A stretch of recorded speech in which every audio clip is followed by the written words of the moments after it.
మీద వేయాల. జింక చనిపోయిందని చెప్పి సోషల్ మీడియాలో ఏదో గూగుల్లో ఒక ఫోటో తీసుకొచ్చి దాన్ని ఊరు మొత్తం తిప్పి అట్లా బ్లేమ్ చేసుకుంటూ వచ్చారు. అయితే కేటీఆర్ గారు ఒక ప్రెస్ మీట్ పెట్టి అసలు ఎంత శుద్ధపూస మాటలు మాట్లాడుతున్నారంటే, సో ఇప్పుడే కడిగిన ముత్యంలాగా 2015లో యూనివర్సిటీలకి 1000 ఎకరాలు ఎందుకయ్యా మీకు?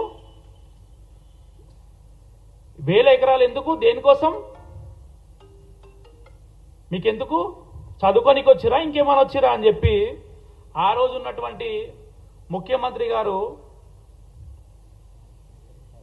మీడియాలో, ఎన్టీవీలో కూడా కొన్ని ఛానల్స్లో వచ్చినాయి. ఈ విషయాలు ఉన్నాయి అని చెప్పేసి ఇవన్నీ కూడా సోషల్ మీడియాలో లేకపోతే గూగుల్లో తీపిచ్చేశారు. ఆ లింక్స్, వీడియోస్ని తీపిచ్చేశారు. మేము వెతకగా ఒకటి దొరికింది మాకు. 1000 ఎకరాలు మీకెందుకు? అవసరం లేదు. ఏం రాజభోగాలు అనుభవించనీకి వచ్చిరా, చదువుకోనీకి వచ్చిరా అని చెప్పి యూనివర్సిటీలపై వాళ్ళ అక్కస్సును మొత్తం వెళ్ళబుచ్చారు అనమాట. దాంతోపాటు ఇదే బీఆర్ఎస్ గవర్నమెంట్, ఇదే కేటీఆర్ గారు, ఇదే కేసీఆర్ గారు, వాళ్ళ గవర్నమెంట్ అంతా కూడా 18 ఎకరాలు కబ్జా చేసి హెచ్సియు ల్యాండ్లో 2020లో ఎవరికి తెలియని, ఎవరు లేని టైంలో ల్యాండ్ టీఎన్జిఓస్ కాలనీకి 18 ఎకరాల్లో రోడ్ వేసి వాళ్ళని చేసింది కూడా. అంటే కరోనాలో విద్యార్థులందరూ ఇంటికి వేరు, ఆ టైంలో చేసి అప్పుడు కూడా ధర్నాలు, అజిటేషన్ జరిగినాయి. అప్పుడు కూడా సప్రెస్ చేసింది ఇదే శుద్ధపూసలు మాట్లాడుతున్న బీఆర్ఎస్ గవర్నమెంట్ మాత్రమే.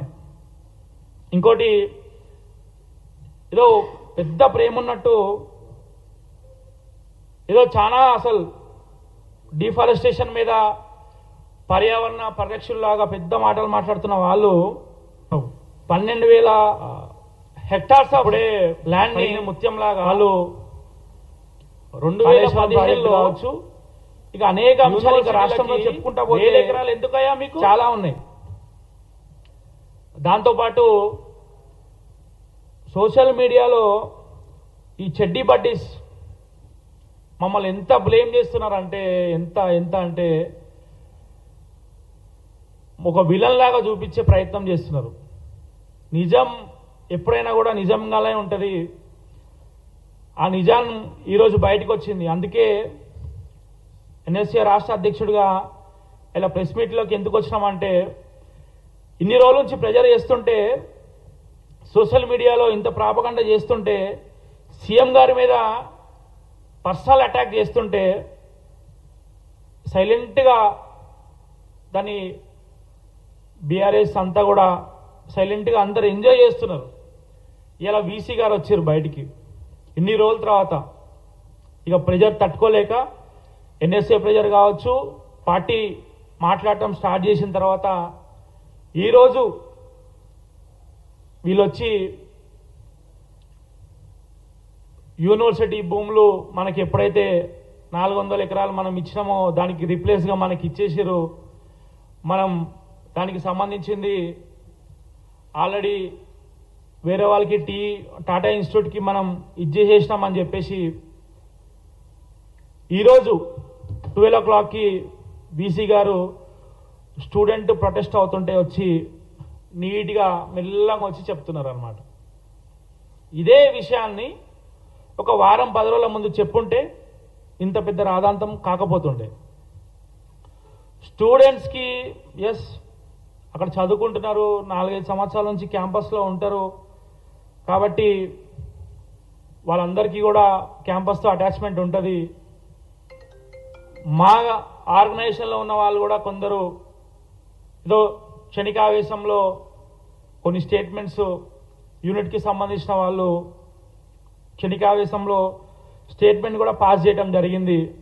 దాన్ని మేము ఎక్స్ప్లెనేషన్ అడిగినాము.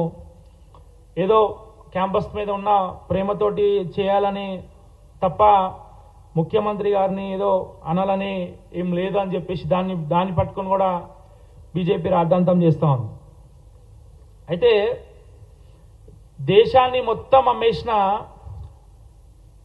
బీజేపీ నాయకులు కోల్ మైన్స్ని, రైల్వేస్ని, ఎల్ఐసిని, పక్క స్టేట్లో ఉన్న వైజాగ్ స్టీల్ని, ఈ పిఎస్యుని, దేశం మొత్తాన్ని ఇక లిస్టు తీస్తే బారెడు క్యాపిటలిజంని వాళ్ళ పార్టీ ఎజెండానే, వాళ్ళ గవర్నమెంట్ ఎజెండానే క్యాపిటలిస్ట్ ఎజెండా. అటువంటి వారు వచ్చి అసలు ఎంత నీట్గా నీతులు చెప్పే విధంగా మాకు వివరిస్తున్నారంటే కొంచెం హాస్యాస్పదంగా ఉంది.